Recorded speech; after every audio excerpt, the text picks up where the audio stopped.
Well, folks, it has been quite the day. This is my full show, Oracle. I appreciate you joining me tonight.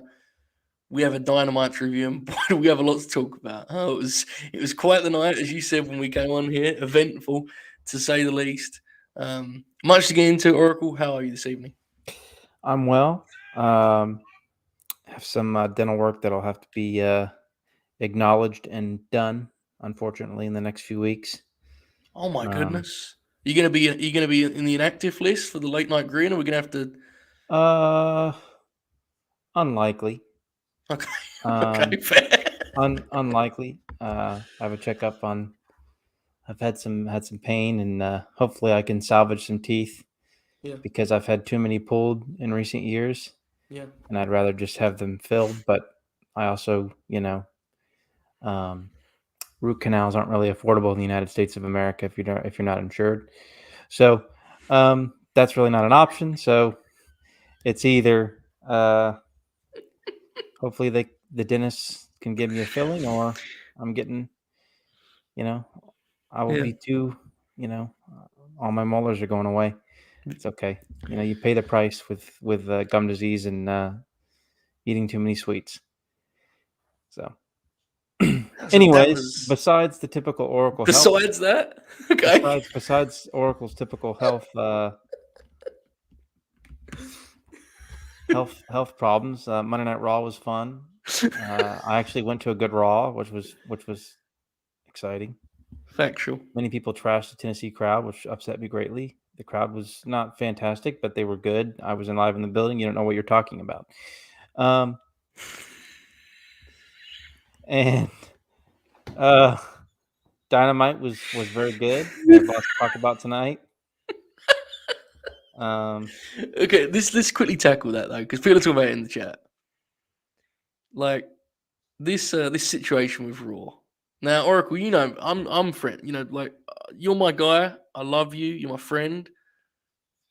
But even I, as happy as I was for you, like when I saw the tweets piling up on that thread, I was like, Oracle's. It appears Bruce Pritchard has got him. Have you got any pushback, any backlash after your pro-Fed Twitter thread? no, No. because My God. ultimately I was very positive about it, but Yes. I mean, there was a 45-minute period where I was, pretty bored. Yeah. The show's 3 hours long. Um, but I just, it was the best WWE show I've been to since WrestleMania 33. Now, granted, I've only been to a few Raws, SmackDowns, and a house show since then. Mm-hmm. But I mean, It was a good show. and the show was not phenomenal or anything, but it was a fun show. Good TV show. And I Nice mean, party that's atmosphere. that's that's successful, right? Like Yeah. that's successful for them. I mean, if they can be fun like that every week, look, it's not good enough, but I'll take that over. I agree. I thought the Randy stuff added a really light element to it. Yes. Good question here from Tony. Did you get into a fight at the show? Did anyone challenge you? No. Oh, People fear me. It's okay. no one wanted to see what it's like? No. Cowards. Oh, okay, fair. All right. Oracle, I hope you can still hear me. It's telling my internet's bad, but I hope I'm coming through. Um, Folks, if you want to send a super grin, you could do so. Streamlabs.com/late night grin. We're going to get into AEW Dynamite, which is what you're probably here for. But I'm Right. happy we Instead did. of I'm talking happy we about, did that because that ruled. dentistry and uh Yeah, pro you like wrestling ventured stories. into like the US medical system. It's fascinating, Right. fascinating. Okay, someone said it almost went into distraction cold open territory, so you know it was good. Dynamite. Let's get into it. The clash of FTR. Someone in the chat said it earlier, and I knew they were right immediately. CM Punk on commentary was the perfect way to open this show, right? You can open with Punk's music, as they often do. You can get into the match we've all been waiting for. Dax Harwood, Cash Wheeler. Um, it was about exactly what I expected in terms of content. The tight wrestling exchanges early, and then the inevitable frustration that followed. There was like a thumb to the eye that got under Cash's skin, and they started chopping each other. The intensity escalated. Dax took this incredible bump on a chop at one point that popped me. One of the greatest superplexes I've ever seen. And Oracle, as you know, I'm a big superplex guy. That one didn't that look beautiful? Beautiful superplex. They got This Is Awesome trying 5 minutes and just kept building. Fabulous match that was not overindulgent. It was just exactly what I thought it needed to be. Oracle, what do you think of the clash of FTR? Oh, this was pretty great. The commentary was just so good here. Yeah. Yeah, that's kind of stood out to me. I expected the match to be good, and it was, but the commentary really just, I thought the commentary was pretty strong all night. They're not always the most overly dramatic, or don't always come across as passionate on commentary. Yeah. But in terms of their actual analysis and points and references that they make, it actually really helps. And there's several points that happened tonight that I appreciated from them. But yeah, this was super good, man. You know, they had the traditional wrestling salvo early on, and then they kind of up the ante a little bit, Mm-hmm. got a little chippy, traded some big bombs, got some nice near falls. The finish where Dax, didn't want to put his teammate with his bum knee into the sharpshooter, but he still ended up winning at the end, which I thought was a nice touch. Great match all around. Really good start to the show.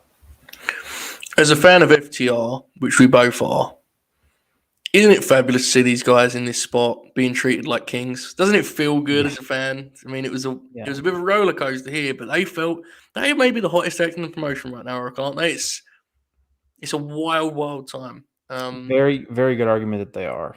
Yeah, and let's be quite honest. 2 months ago, they sure didn't feel like they were in that conversation. So No. They have been heated up in an instant. It feels like. Yep. And as a fan, I think it's very rewarding. I know that our friend Bobby is delighted about it. And what a lovely boy he is. So anyway, match ruled. Okay. This next thing popped me huge. So they did they showed a recap of last week's face off, and they showed the graphic for Double or Nothing, and I immediately got that feeling. You know that feeling, Oracle, right? That like, oh shit, I knew it, but now I know.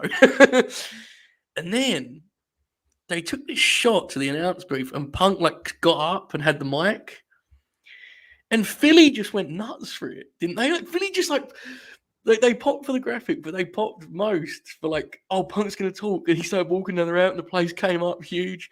There's a couple moments tonight where Philly came out loud, it wasn't red hot, but there's a couple moments where they got in big. This was one of them, and Punk cut this great promo where he was walking around the ring, and a pure babyface promo, which we'll get into in a second what that may mean.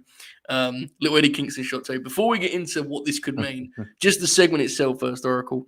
What did you think of this? The way it was executed, so on and so forth. What do you think? Oh, this was great. The way it was filmed around the ring. Incredible promo. Punk's cut a lot of great promos. This is up there for one of his best since he's been back. In fact, I thought this, there were a lot of highlights to this show. There was a particular old school angle that we'll talk about that might have been my favorite part of the whole show that popped me huge. But I think it popped you too. But oh, it did. But this was just great, man. Just the way that they filmed it differently. Him walking around the ring, the crowd response, the promo itself, just great stuff. It might have been the best part of the whole show, and this was a great show. Now let's get into makes you want to see the match. Makes you oh yeah. Makes you wonder what's going to happen. Obviously, Hangman's out with COVID this week, and maybe Dave suggested things were rewritten, but it doesn't really feel that way watching that show. No. I think maybe that segment had to be rewritten a little bit, but other than that, I think I was a little bit confused by that. Bless Dave, but the idea that there was this central thread that got taken out of the show is they don't really book that way, No, I don't think so. But this was great stuff, man, and like you pointed out, the Punk babyface promo. Maybe that's a tell for a low blow and a title shot and a title change. Well, if you were to to set up the heel turn that you and I have fantasy booked so many times, and the chat has been on board, and we've all talked about it. That's how you do it. When you would have Punk as the pure legend trying to win the big one, and that doesn't mean they're going to do a turn, because it was pretty much in character for Punk. It wasn't anything that was jarring, but you couldn't help but have this kind of alarm go off in your head of it may be happening right now. Oracle, give me like a percentage.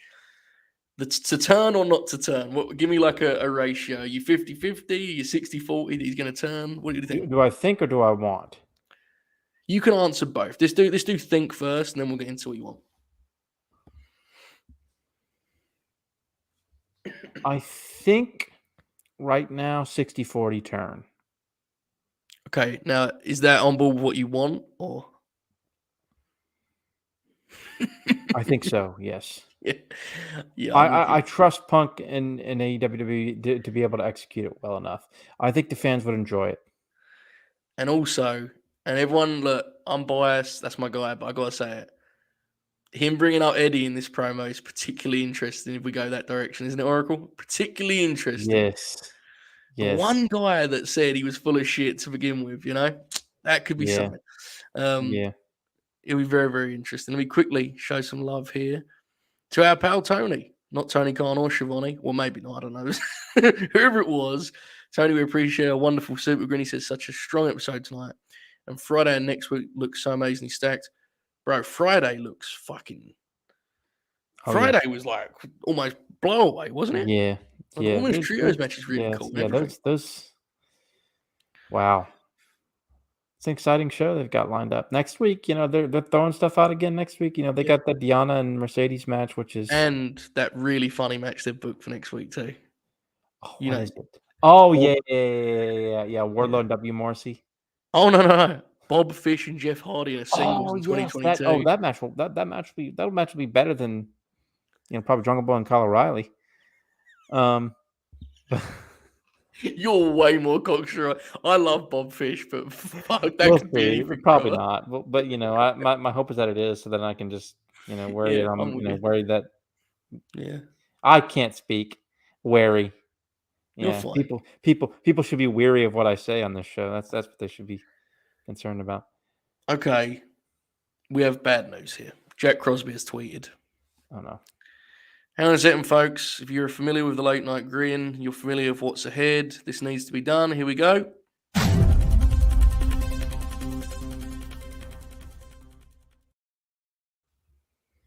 This has come directly from the world famous Confirmed Shoot, who has sent me a Jack Crosby tweet with the caption, "Look at this dog," in all caps.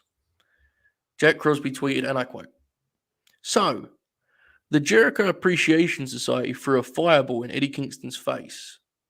Problem is, a fireball in the face is very much a professional wrestling, not sports entertainment. They did not stay #on brand there." Can you believe this guy, Oracle? The things he does on nights like this, can you believe him? Yeah. Me either. That's all you can do. What is he supposed to do? Throw cake in his face? I just, many say that Jack Crosby is a grinner, but to me, he is as much a grinner as Jeff Jarrett is a horseman. That's my take. I agree. All right. By the way, going back to Rampage, in all seriousness, you and I were right. Let's just give ourselves credit. We were right about him being more aggressive. He's not burning matches by doing Samoa Joe versus Trent. He's just given us something that's like actually of quality, or there's loads of examples. There was this weird thing in January where there was this read that if he got more aggressive, they were going to fuck up the whole system. It's like, it's better. The show's better, isn't it? We were right, Oracle. So we're taking this victory. Okay. We had a Scorpio Sky promo. I liked doing this to give the main event more juice, and I think this is something you and I have talked about a lot in terms of connective tissue and like, hey, what's the main event tonight? Let's make it feel like it. Any thoughts on this? I know it was only a short promo, but any thoughts on just the concept of having this after the first match there and kind of giving you something of what's ahead? Something I think we both agree that they should have done more through the month. What do you think? Yeah, I think so. Easy, right? Doesn't take too much time.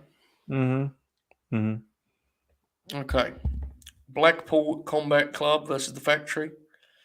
Um, I loved this. They did this last week too, like starting with the singles like banger and then going to the Blackpool Combat Club assassination. Pops me. This one wasn't quite as triumphant as last. It was good, but last week was like perfection, wasn't it? It was like magic. You got a huge reaction. I'm in Philly. They got a little bit of heat on him in the break. Danielson made this incredible hot tag where he beat the shit out of Aaron Solo with kicks. And then they got down to some Ute and Nick Comoroto stuff with a really cool finish where it involved everyone. I thought it was a beat long, personally, but I liked it a lot. Regal, like, not only is Regal's great, obviously, but do you notice how he puts the competition over? Mm-hmm. Putting over like Aaron Solo and Nick Comoroto like that, like it actually, like he has to do that. What pro?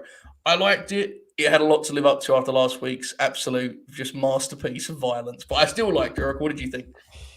The match was fun, but the highlight for me is when they're talking about what if you'd have lost, and it goes, oh, he'd be out of the Blackpool Combat Club. You can't lose.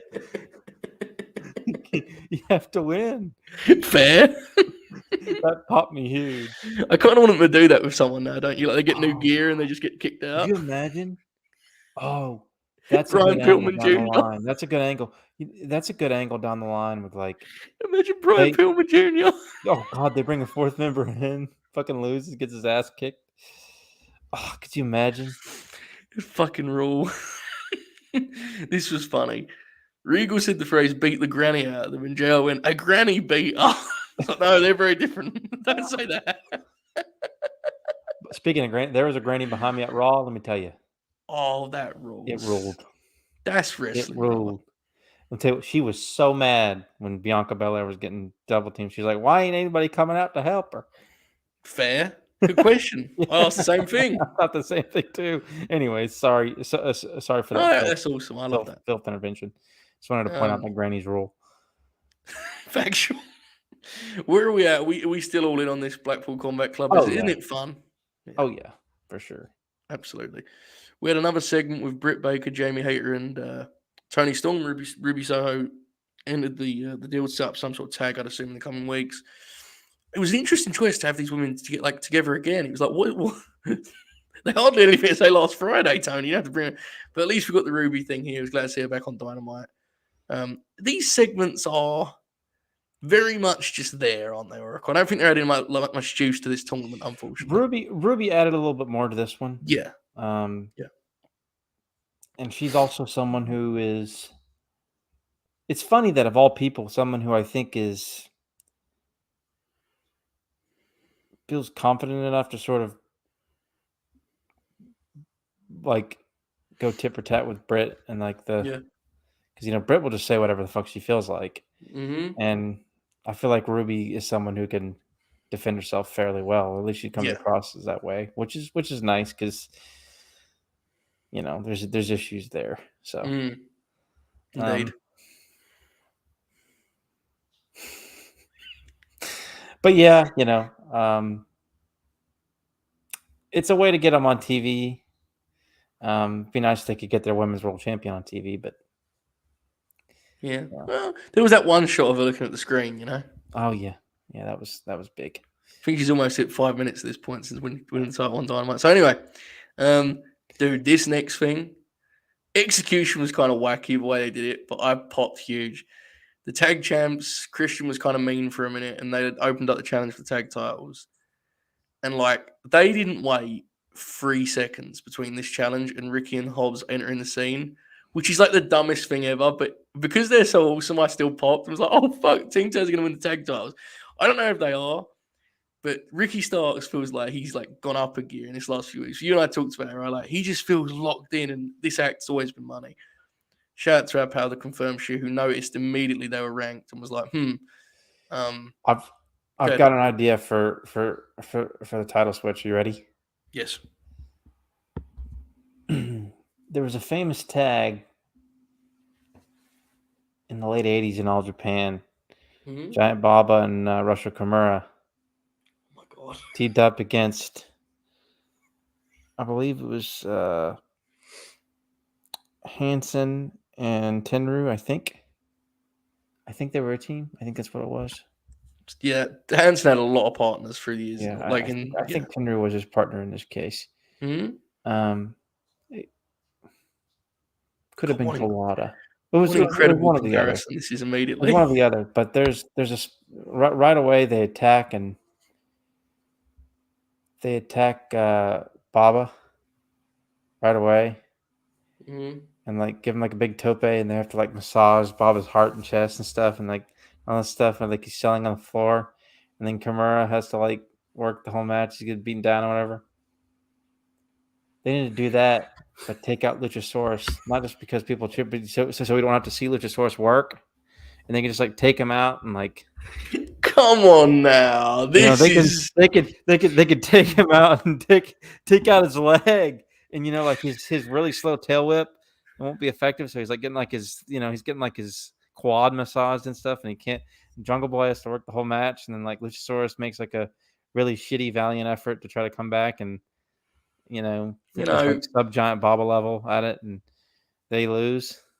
you're really proud of yourself right now, aren't you? Here I was.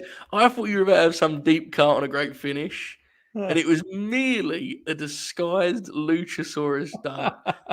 How dare you, the Oracle of Wrestling? Well, come on now. That was underhanded and it was spiteful. Okay? I'd rather you just say you suck. Listen, Skip Bayless, thanks, buddy. I learned from the best. He's been incredible recently, by the way. Really just pivoting at every turn, showing some innovation and creativity. Great stuff. Okay. That was incredible, by the way. In all seriousness, do you think they're gonna win the tag titles? Is that what we think is gonna happen here? Maybe. I'd love to see it. Yeah, me too. But I don't know. I feel like I'm still doubting that, but like the Christian situation's obviously coming more truthful, and there's going to be a turning point to that. I don't know. I would like to see Team Taz win the belts. I really wonder if at like one point they need to win. Yeah, I agree with that, but I wonder if at one point House of Black was the plan because it really felt like that, and I almost wonder if like they know the next babyface champs are going to be Santana and Ortiz, and it's like they've just been trying to figure out who this heel team's going to be, and someone just said, "Fuck it, do Team Taz, they rule."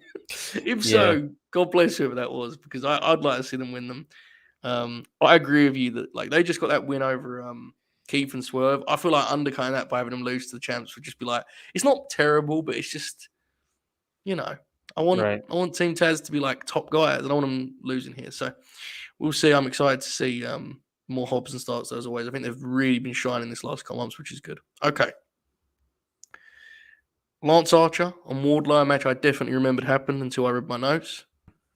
MJF was once again in the crowd. They did the no music. Lance Archer did a dive to start this thing off that was fucking terrifying. Off the apron. And he just wiped them out. They got in the ring. Wardlow did a Hurricane Rana. Yeah. They were doing like full sprint vibes. It was a sprint, but the first vibes were like full, like we're just going to hit our moves. It was hilarious. Strike exchange. Wardlow did a senton, which was terrifying and ruled. And then, bless Lance Archer, by the way, what a fucking pro this dude is. That finish was like the most emphatic, like he just hit him with all of his power bombs, pinned him, and the last power bomb was like the people couldn't believe what they were seeing when he got him up. Like it was nuts. This was a big hit, man. Archer is immensely valuable to them. I loved it. Oracle, what did you think? Good match. Yeah, I mean this is legit, like a legit good match. Commentary note, like I brought up earlier, I loved when, because I forgot about it, they brought it up. Archer lets him kick out of his move and then counters him into the crucifix pin, Scalper points out that's how Moxley beat Archer in the title match they had. That's called great commentary. I mean, even if you don't remember that, it's like, it doesn't matter if you remember it because it adds depth on both sides. Yes, it protects Archer, right? Because he puts Archer over for kicking out of it and going, he remembered that. Yeah. So that's a way of it's a way of doing that, and it's also a way of knowing Archer's probably going to lose, and you help put him over that way. Mm-hmm. It's stuff like that, like just small things like that are just really important. That add up over time to Agree. make things feel, overall a little bit more. I thought the match itself was about perfect. The one thing I'll say is, and someone said this in our chat earlier, but I just wish that since he lost to Hangman, Archer had been just shown a little love on TV. The only match he had on TV was a loss to Dustin, I'm pretty sure. Yeah. And like this hit well, but imagine if you just give him like a couple more squashes before the Wardlow thing, because I know they give him Serp on Friday, but you know what I mean? Just a little more juice. It would have been even better. But as it was, like match wise, I thought they produced it perfectly. They're nailing this Wardlow thing, aren't they? It's like I think a part of us every week expects something to kind of go wrong, but they're killing it so far. The one part that made me cringe was MJF making a birth control joke, and a small child was standing up right in front of him as he was making it. And I was like, yeah, that's you get what you get, with old MJF. Was this, in your kind of personal big board, your personal view of it, like, did this increase your confidence on Wardlow as a sustained main eventer? Because it sure did for me. Yeah, I think so. I mean, Archer's a pro, good worker, right? Yeah. So that obviously helped things, but I think Wardlow, showed his worth again this week, and I think he's continued to do that. This has been really, really, really well done. Ultimately, this will all lead up to the Double or Nothing match, which will be, really a lot of ways, one of the big, his biggest obstacle, and then of course the follow up to that and how he does by himself and so on. So I mean, it's a journey. It's always a journey with the big guys, right? Because there's always a stigma there. He's not somebody who had come in with the most charisma, right? Good look, good presence, and charisma are kind of one and the same, but that's not everything, right? Right. Like he's not Ricky Starks over here, So you have to kind of give him time, but and do things to protect him, and they've done that really well. And they're also kind of putting him out there on his own and letting him kind of show what he can do. There's it's an interesting kind of path they're taking. It's very similar to the Batista route, as we pointed out before. Very much so. And in fact, I think he's kind of got a little bit more of an uphill battle than Batista did, because Batista, I think, had a little bit more charisma off and the bat. The like promotions house style makes it harder too, right? Like, yes, it does. It's gonna be really interesting, man. Like it is. I'm more and more confident for him. Yeah, me too. But it is interesting. Yeah, it's gonna be really intriguing to see how he lands in this promotion as a top guy, because clearly thus far the journey has been like almost seamless. So it'll be interesting to see how they stick that landing. Also, I said it before, and you hit it too, but just before we move on, Archer was good enough here that, like, give that guy a little something, maybe you continue the Dustin thing you set up and he gets I hope they continue the Dustin thing. Me too. Meanwhile, Porter for Golden State took a low blow, it looks like. A low blow? Or something, yeah. It looked like he was doing Ty Conti run out there? Yeah. She got Dan Lambert bad. She got him good. I could tell. I was like he took a flat back, man. That might have been a shoot. I don't know. I mean, like, she's been annoying me or whatever, and everybody else, but some of the things he said have been pretty mean. Oh, it still rules whether or not his character or not, but it ruled. I mean, she fucking she didn't even kick him. That fucking knee went right into his fucking and he went straight up in the air. Took a flat back. That's the fucking Johnny Knoxville taking fucking, or rather Danger Aaron taking some hockey pucks to the nuts or something. Oh wow, that one was too far for me. I just, hockey puck talk this is a bridge too far. The Jericho Appreciation Society. Here it was introduced. There's a new term in the business oracle. I don't know if you heard this. The AEW Galaxy. Oh yeah. The announcers continue to stress the numbers difference. Garcia, I'm loving what this is bringing out of him. We both know he's a really good wrestler, but he was real dry before, and it's getting something out of him that hopefully can get over. Like I think he's a hell of a pro wrestler, but he needed to get over live. Hopefully this helps. I was waiting the whole time for like, you guys can't hit us, and then King to be like, we can't, but they can, and then someone was going to come and help them. But instead, the punchline was like, Eddie just like threatened to kill Chris Jericho. Fucking ruled. And Chris did this like sell where he went back in his chair. It was fucking awesome. And by the way, quick shout. I think his name's Matt Menard now, right? Matt Leewell. His facials when King was cutting the promo, and he was chewing the gum. He's an artist, brother. King went full Mad King. He explained that he sent Santana and Ortiz and put it on the ground before, and they'll do it again. And Chris was selling. Man, this took a shift in the middle. I thought it was a good piece of business. Eric, what did you think? Yeah, it did. Like it's. I'll tell you what, Blood and Guts is gonna be something, isn't it? Yeah, I think this is Blood and Guts. It's got to be.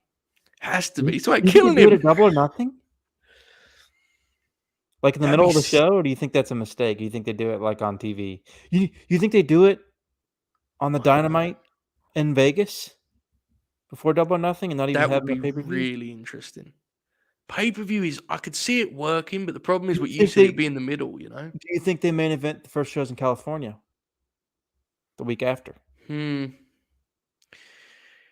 I think it slightly depends who's on Team King. Yeah. Because if it's Homicide and Hernandez, I think it could actually be in the middle of Double or Nothing. Right. If it's Claudio and like another big hitter, you need to give that thing some time to breathe, like, you know? Like the Kings of Wrestling, for example? Brother, let me tell you something. If Chris Hero, I've not been in the ring for 2 years, fucking wheels out in a blood and guts with his fucking trunks on and does his elbow gimmick on, I'll fucking lose my mind. I'll consider flying to the United States for America. God, could you imagine? Imagine King selling for Chris Hero being there, just being mad about it, and like Excalibur losing his mind. Oh, shit. That rules. Man, this stuff's like... Do you remember how scared we were when King started feuding with Jericho? This has been pretty good for the most part, right? I know you've had more issues with it than I, but like we were worried, bro. Let's not forget. Like we were very scared about him bringing Eddie down. And yeah, oh yeah. This has been a good feud. The first segment had some terminology that bothered me. It did, yes. Like the AEW Galaxy, that's kind of funny. That's whatever. That's cute, yeah. But like, I don't know, all the horse shit he was spewing was annoying me, and that segment pissed me off. They instantly turn on King and become the kings of sports entertainment. Could you imagine? That shirt, they saw the Kings of Wrestling and immediately just sell the Kings of Sports Entertainment. Pop. All right. Goldie, I don't know if they're going to... it feels like Kaz and Scorpio are going to wrestle before the LA show, doesn't it? Feels like that's going to happen in the next couple of weeks to me. Yeah. I mean, Scorpio will definitely do something important, though, Goldie. I think that much is clear. Okay. Serena Deeb, Karu Shida. Demon Grid, just give me credit. Hold the phone. Hang on a second, Oracle.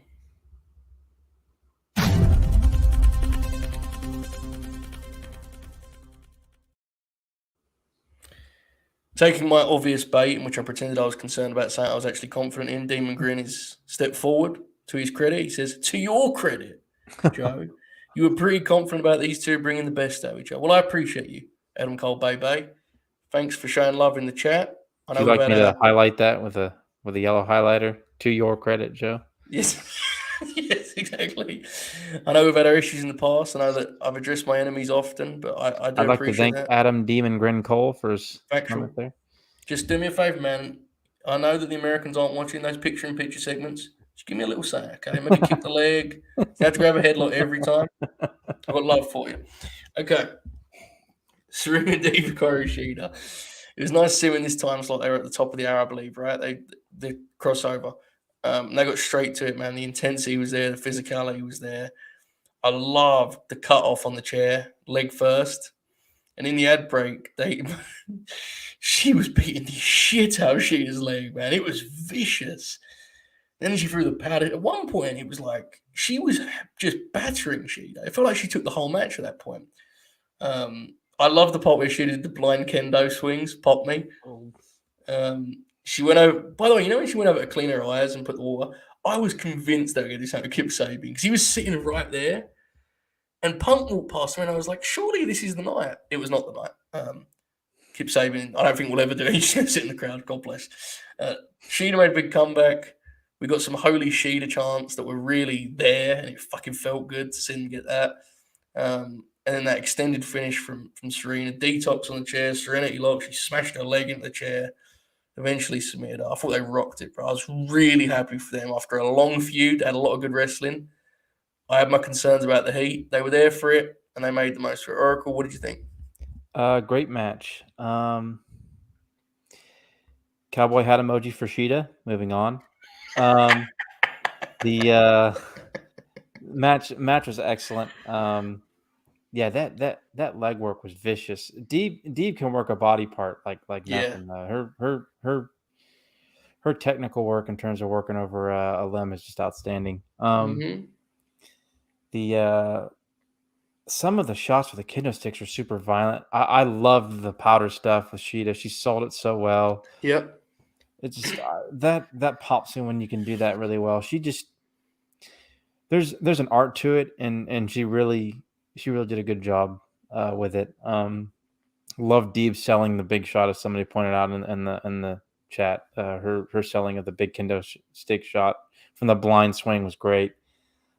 Great finish. An instance where a heel won a feud, which doesn't need to happen more than a face winning a feud does, but it does need to happen sometimes. And I agree with people in the chat. I think this is probably going to be set up for a title match. This is basically a number one contenders match. I think Deeb was already number one contender. She was, but this kind of confirms it, and I think we're going to get a Rosa Deeb build and have that double or nothing. I think this was a case of, in an ideal world, you probably have Sheeta win the feud. But you look at timing wise and what you just said about she's probably next fundraiser. She is next fundraiser, let's be honest. It was like, this was the right thing. We've seen them in the past do the thing where a top contender loses and then rebuilds. Brother, this division needs like a hot contender. Give me Serena with full momentum. I don't know about you, Oracle, but I'm pretty excited for this Thunder Rosa Serena Deeb match. They had a really good match a couple summers ago when Rosa first came in the company, and Deeb I think as well. Although Deeb might have had a couple of appearances prior to that, I think she did. Yeah. Didn't Rosa Deeb might have been there too, but I think that was Rosa's first appearance. Didn't Deeb win the NWA title from her in like NWA? I think they had matches on both, didn't they? Maybe so. Chat, help us on this, but I don't remember seeing them wrestle. Yeah, I can't. I forget. Is it fair to say that if Sheeta is, she lost this feud, we wanted to see her go far in the Owen, right? She's already in the Owen. She beat Julie again. Sure, nice if she got to the final at least, or she got a nice run at least. Yeah. I hope so. Part of me thinks they're building to a Britt and Tony final or something, but we'll see. We'll see. It has to be said, and you and I have been pretty big on this idea that the division's stronger than people realize, but that tournament right now is Jamie, Tony, Britt, Sheeta, and Ruby. Mm-hmm. I mean, I don't think you can look at that lineup. How many are they going to have? 8? I would guess because they've done qualifiers. It was it's going to be 8. Yeah. How many do they have? That's what, 5 or 6. 5. Yeah. Us and our poor math. Bro, I swear, if you told me it was 6 right now, I'd believe you. Yeah.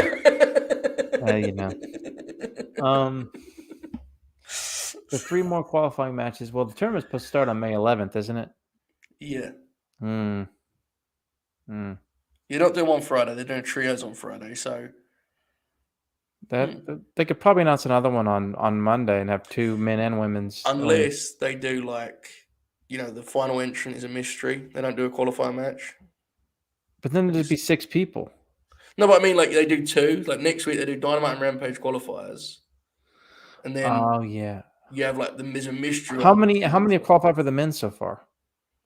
Oh, that's right. Velvet's in it too. Thank you. Yeah. Of course. Yes. So we've got 6. So they'll probably do one on Dynamite and Rampage next week and be ready to go. Okay. The men's, or you know what? Like you said, they might do one on Dynamite and then do a mystery. They could do that. You got Samoa Joe, Kyle O'Reilly, Adam Cole, Bay, Jeff or Bob Fish. Who am I forgetting? Oh, Dax Harwood. Mm-hmm. That's 5. Definitely forgetting someone. No, I think that's it. I don't remember the graphic was 4 people, and then next will be 5. So Yeah. you might get a mystery one. Yeah, I mean, it's just like they're getting close now. They've kind of. Honestly, on the mystery front, They don't need to be giving people fucking buys. That shit'll piss me off. Ain't Yeah. nobody deserve a damn buy for this shit. It sure feels like Claudio could be a player in that Oh, mystery thing we were just talking about. Wouldn't he be a perfect fit for that tournament's vibe, you know? Yep. Dude, these brackets are going to be strong, man. Yeah. Speaking of such, we're going to get to Swerve and Derby. That's a good chat.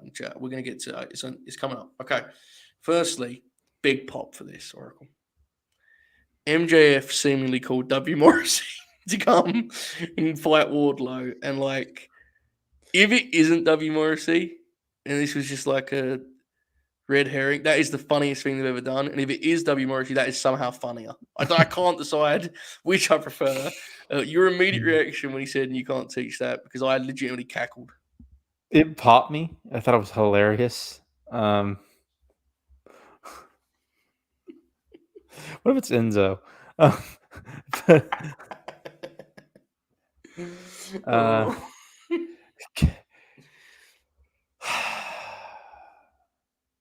I like how they decided, they go, level up, then we're gonna go all the way down to W. Morrissey. Okay. Next they'll bring out Adam, whatever his name is. Adam? Braun Cole, Strowman. Bay? Oh. They should just call him that Adam. Dude, hold on. This is very important. Are you telling me that if the fucking Titan came out to wrestle Wardlow, you wouldn't pump your fist? Because I would. Could you imagine that match? Oh yeah. Imagine him getting up for the power bombs.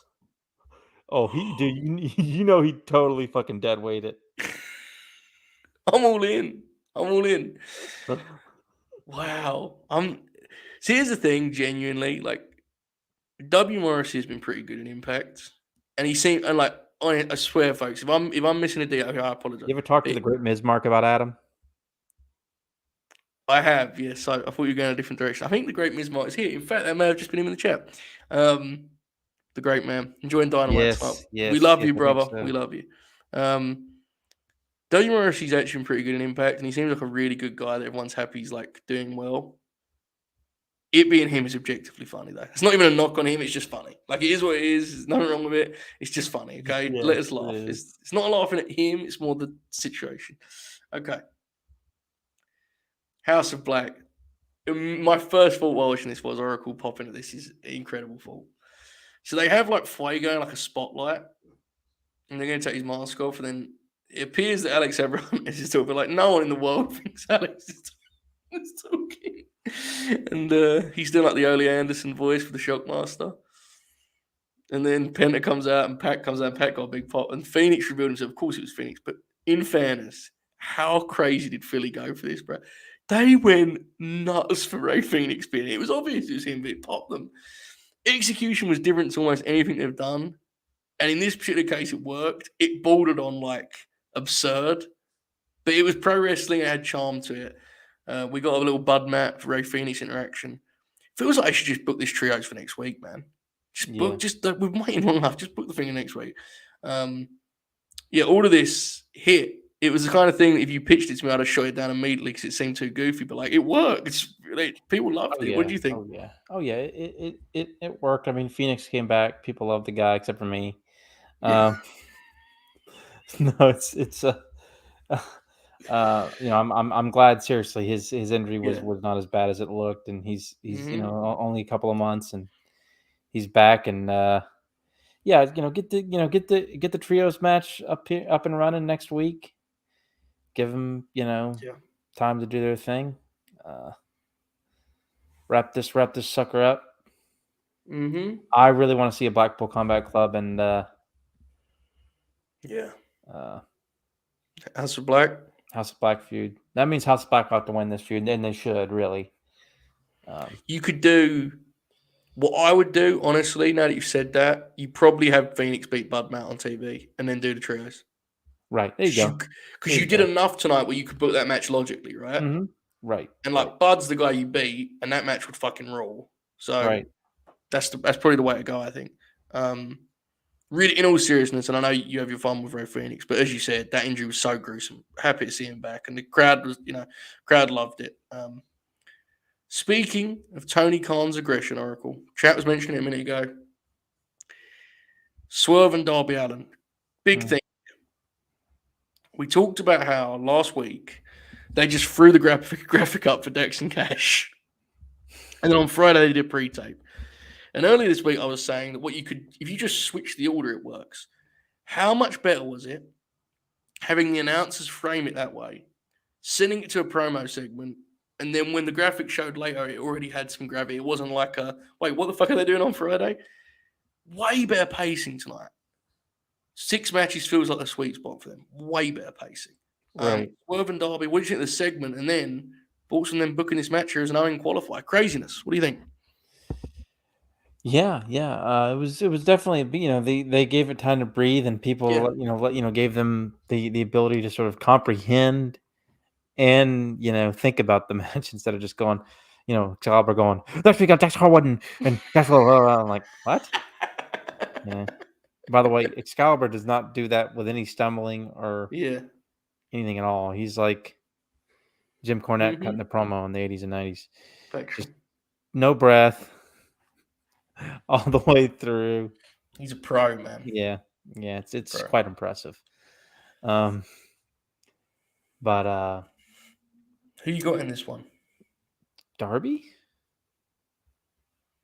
I think with winning the coffin match, Swerve's going to take it. I think that was Darby's. But then Darby not being in the Owen feels real weird, doesn't it? Mm-hmm. I wonder how they're going to do this card, man. Because we're only 4 weeks away, We're not far. It's weird. It's like the way they book them is so different. Like 4.5, 5, but Yeah, you're right. The thing with stuff like this is like I get the thing of this is not you want it to be a feud and all that stuff, but like this will only add to their eventual like program they wrestle in the Owen. You could easily do this match and it won't hurt anyone. It just gives us something that's worth watching. I'm fucking excited for it. Like big win, big match for Swerve too. By the way, I've liked Swerve singles matches in AEW. I haven't loved them. Right. It feels like this one should be like a home run, doesn't it? Darby's usually 9 out of 10 when it comes to this stuff. He's exactly most of the time he's going to hit it, And I'm a big Swerve fan, so I'm excited. Swerve's a good worker. I don't love his work. I like him more as like an overall package. Me too. No, I'm with you. But he's good enough to be able to deliver the goods. I'm like sometimes I'm critical of Swerve, and we've done it on the grid after Rampage because I actually think he could be one of the tippy top guys in the promotion, and I think like. My stat. So this match is one where I really want to see how he compares to Darby, who I think we all know he's ready to go in that regard. So, I think this is really interesting choice. I love the way they set it up. Big thumbs up for me. I love the more aggressive booking. At this point, I did something very spiteful. I'm going to own up to this Oracle because you wore it earlier, that Luchasaurus slander. I did something very spiteful. For whatever reason, I was about 20 seconds ahead of you guys. I noticed this when I was texting the confirmed shoot when I was on Twitter. So when the boom played and Adam Cole Bay Bay came out, I was like, almost perfect show thus far. Let's see what happens next. Very spiteful. Vicious, venomous, all of the above. They were here for a 10-man tag. I was ready to stop watching, and then they did the cut to the best camera shot they have, which is the staircase shot of Julia, looking very sad. Fucking rules, pops me every time. Nice little showcase for Lee Johnson and Dante Martin with the dive spot, which popped me. There was a hilarious Brock Anderson, Bobby Fish interaction in the ad break that was lost on you guys, I think, but they had a moment there, and they kind of met each other in the middle of the ring and figured out what they were going to do. It popped me. Brian Pillman Jr. bumped off the air at one point. He rules. And Adam Cole. The spot where I think it's Matt does like the double kick through the ropes. Like he does like that drop kick through the ropes and holds himself. Like he missed Pillman and Pillman just went and just bumped. Because what else is he going to do? Oh, jeez. Cole only came in for the finish. They had dumb shirt on after. It was inoffensive. It was the moment where you kind of naturally, and I think even if you love these guys, you'll know what I mean by this. It was where you kind of naturally like took your eye off the ball a little bit, right? Thank goodness it was them and not the women, because the women deserved the spot they got tonight. I was like, Right. that's genuinely, and this is kind of evidence of what that slot is. But it was fine, Oracle. It was fun. It was inoffensive. You know, it was the right length. Did their stuff. They all put on their cute elite shirts or whatever. It was fine. Yeah. And then, here we go. You ready? Yeah. Immediate. Oh my God, something's happening backstage. And immediately, like, I'm ready. Because this is just Nitro at this point, right? Right. To the back. And Matt Menard is like pulling the cameraman over. And it's like, it's just going to be a beatdown, is my assumption. And they have King in the same spot they had him a couple weeks ago. His arms are up. You know, and they did a fucking fireball spot. And Eddie yelled, "My face! My face!" And Ruby Soho was there. It was fucking incredible. It was so like strange in terms of where it was in the show, and like it was like it came out of nowhere. First of all, this ruled. Yes, it did. Incredible angle, fireball angle, executed well. Jack Crosby. Yeah. Listen, piece of shit. Let me just say this. Vince McMahon created the term sports entertainment, but he didn't create the style of sports entertainment, brother. You can thank the many men who showed us their talents in the Mid-South Coliseum in Memphis. That was sports entertainment, brother. Mixed with pro wrestling. That's about the best mix of sports entertainment and pro wrestling you'll ever know. Yeah. Take that, you piece of shit. Yeah. Okay. Also, Paul Heyman can thank Memphis for his style of booking. Jim Cornette can thank Memphis. Vince McMahon can thank Memphis. Memphis is the first of its kind. By the way, how funny was it that the announcers went into their because once upon a time, folks, you do this kind of angle, you go off the air with it, and like for 2 months, Jericho's banned from the territory because he tried to kill Eddie Kingston. In AEW, they just go, so Jericho, there's no place for him. You can't do that kind of thing. Anyway, this Friday on Rampage, and the music started playing, and it was like they didn't even, as JJ said, they didn't even do a replay. It was fucking hilarious. I mean, I want to be clear about this. It genuinely popped me because it's a fireball angle, and it's Eddie Kingston. But it was also like actively funny in the nerdy wrestling sense that we're in. It's about as good as it gets for the Oracle, right? Layered art is. Oh yeah. Ruby Soho, like always being there when Eddie Kingston gets himself in trouble backstage, is like a really great running plot they need to investigate at some point. It's like his sister that's like, yeah, it's a cool dynamic. They should explore it. Genuinely. I think people would like it. Rampage, referenced it earlier. You got Swerve and Darby, the women's trios, which is Jade, Red, and Kiera versus Sky Blue, Willow, and Trish Adora, which is really cool. Fun matchup on paper.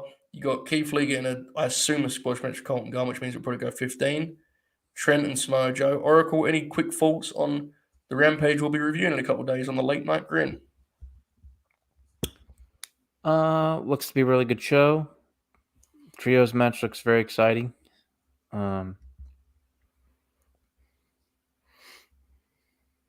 Samoa Joe and Trent. Trent will take a bump on his neck. God bless him. Yeah, that's a really smart choice for Joe's opponent, I thought. I like it. Of course, Darby and Swerve, I think, will probably. Which one main events? Which one opens? Do you think? I think that'll main event. No, I think it does too. I think you're right. I think it main events because they already did a Joe and Trent video package tonight, so that means Darby and Swerve can do that. Of course, they did their promo too, but still. No, I think it was a good point. It feels like they're going to start Rampage with Joe's music, right? There you go. Yeah. I think that's what they'll do. I'll be intrigued by what Joe and Trent looks like. I'm very confident in Trent as a pro wrestler. I think he's so sound. We talk about it every time he wrestles on Rampage. It feels like he wrestles on Rampage regularly, and we always talk about how fucking good he is. So, big thumbs up in that regard. A lot of chat seems to think that Rampage is getting main event by the title match, in which case pop. Samoa Joe being the Ring of Honor television champion is still one of the funniest things that is not laughed about enough. It's the weirdest thing ever. But anyway. Oh my God, Mad King might be right. I think he might be convinced me it's the TV. It's the TV title match. What if Trent wins and they do like a Satnam Singh like interference and he joins the Jay Lethal faction? Think about this. Joe versus Satnam Singh, Double or Nothing. Yeah. I think Joe's been thinking about a lot. I think he's been struggling to sleep at night, honestly. By the way, Joe like had a mohawk again tonight.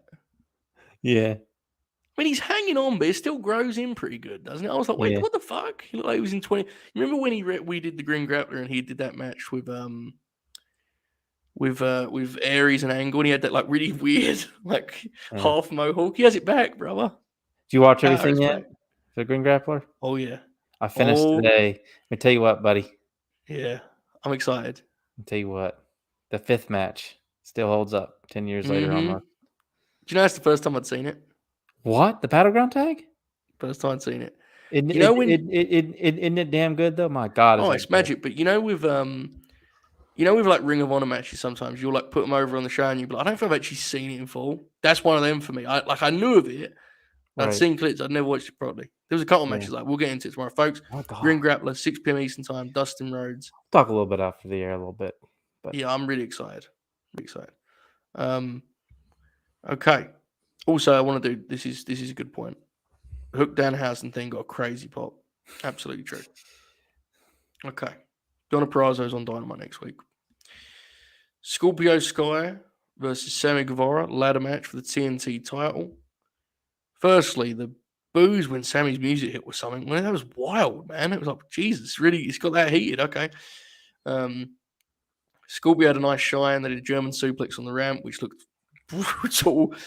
Sami did one of the dumbest dives in wrestling history. Like, that was like actively. I mean, I don't try and. And then, of course, they immediately went to Ty, who teaser or not, but she was like, I think my boyfriend broke his neck. Yeah, it was terrifying. And he almost died. Scorp hardly got any of him because he was so like short on it. I know.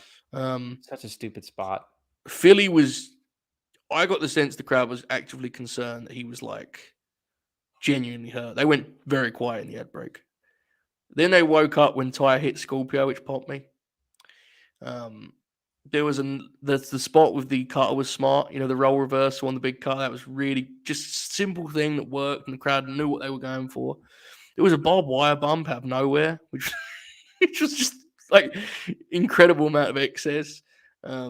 The low blow we talked about, which you and I loved. They did this. I really loved the thing they did with like when Paige came in, the way they were doing like the mirror spots.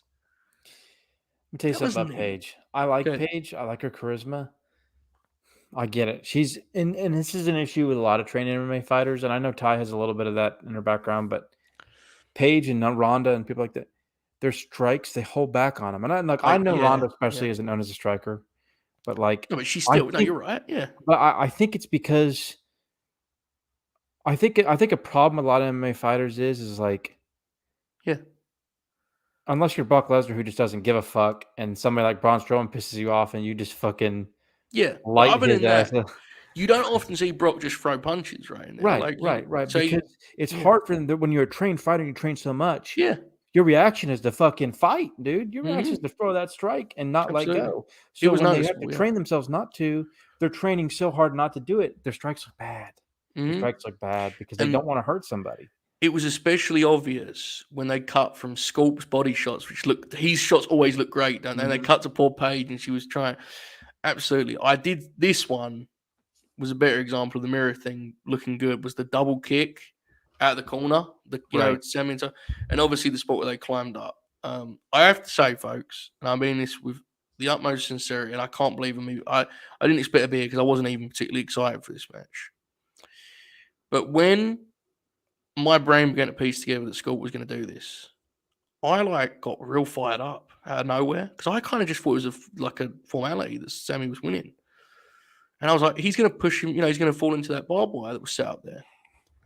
They did that. Scorp started climbing, and that place, I mean, they came up. And wasn't that magical the way that a guy who has struggled to connect, they exploded. when he was climbing. And then when Sami got back up, I was like, oh, fuck, they're going to blow it. I was so upset. The Scorp pushed him off one last time. A really genuinely, like, sincerely happy moment to close out the TV. And it was one of those things where beforehand I thought the result was obvious, but watching it in motion, it would have been such a mistake for Scorp not to win because they actually had him here. This is a good example of where you can switch the title back and forth on hot potato, and in the right situation, it was best for the guys involved. I Thumbs saw up. people complain about that. Why they switch? There's a reason they did it. I think there's more steps to do, and I will present those, and they might be controversial, but this was the realization that Sammy Guevara is not over his babyface. He's he's very much disliked. He and Ty's pairing especially. It's the truth. Yeah. You know, they saw that. Tony Khan saw that. And what they did is they basically said, okay, Scorpio, let's get him more over. Let's get Sami officially turn him heel. Get Scorp heated up. Get him the title on this big, and it worked. It worked completely. Yeah. It was a way to get Sami more over as a heel and Scorp more over as a babyface. The next step is Ethan and Dan Lambert have got to turn on Scorp. And I think we both agree that because he's not going to get cheered everywhere of Dan Lambert. I agree, and I think you probably do, honestly. You probably do a pre-tape where Scorpio tells Dan, I don't want you out there for this Frankie Kazarian match. We're friends. And that is the first step in him defending the belt without anyone out there. I don't know about you. I think the end game is Ethan Page's TNT champ, but I want Scorp to get a run with it first. You know, like it's a big opportunity for him. So you laid it out perfectly, man. There are very few ideas that are bad on concept. It's execution. Hot shotting worked here perfectly. It was the right thing to do. And what did you think of the match? Match was super fun. Definitely a fun match. I liked when they did the callback to the Cody ladder match where Scorpio countered the cutter into his own. That was well done. Really good match. I liked it a lot. Great. Did you prefer it to the Cody match? I think the Cody match was worked better, probably. Yeah. But this had a better ending. The Cody match is definitely better in like a star rating sense, but I legitimately had like more fun watching this. Sure. I thought this was really fun TV. You use the word fun. It feels lazy using it. Right? The worst part about it was Paige Van Zandt strikes, and I was actually getting frustrated because I was like, "Come on, Paige, just throw a strike!" Yeah. Like I was actually like audibly yelling it. Like it was. I'm weird about that though. Like I really want my strike to look good, but I do understand why it's a struggle.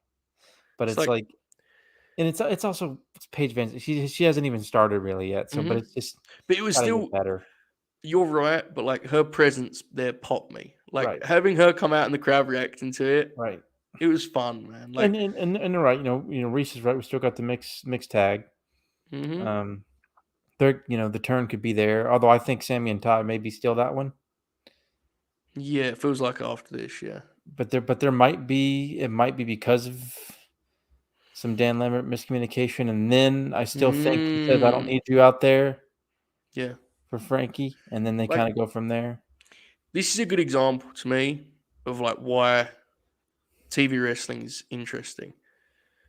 I think the Cody match is like almost objectively, my favorite word there, Oracle, objectively better. But I think this is genuinely like a borderline perfect way to close out TV. Like people had so much, it was so exciting, and people were into it. Like it's a whole package thing for me. I have to say, I think this is one of the more complete episodes they've done.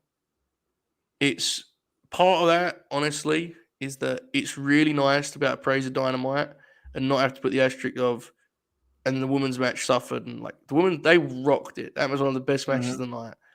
I thought tonight's show fucking ruled. Chat, put your rating out of 10. Oracle, I'm intrigued. What are you giving this one out of 10? Probably like a solid 8.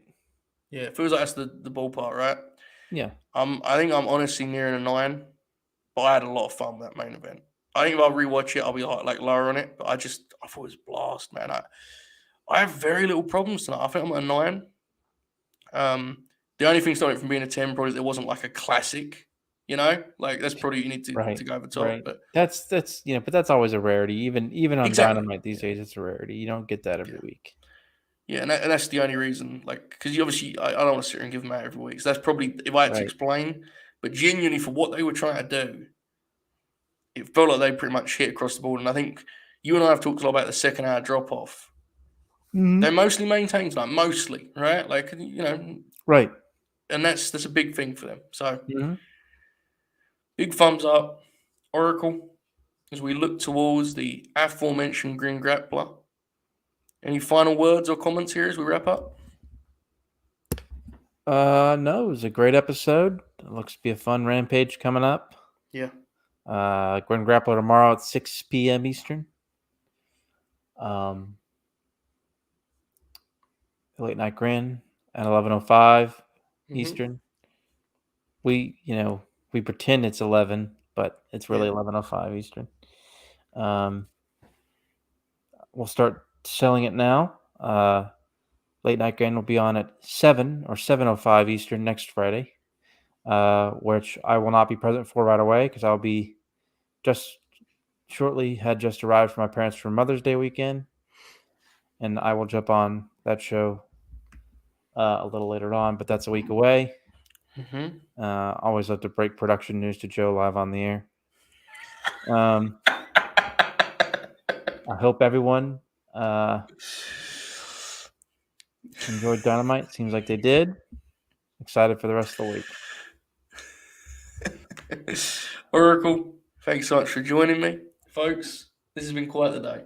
We started with a Dynamite preview. We did a grin along, Jay Shell and I. Watched Sasha and Bailey 1, and then we watched the Hell in a Cell match. We had some fun with that. Pop.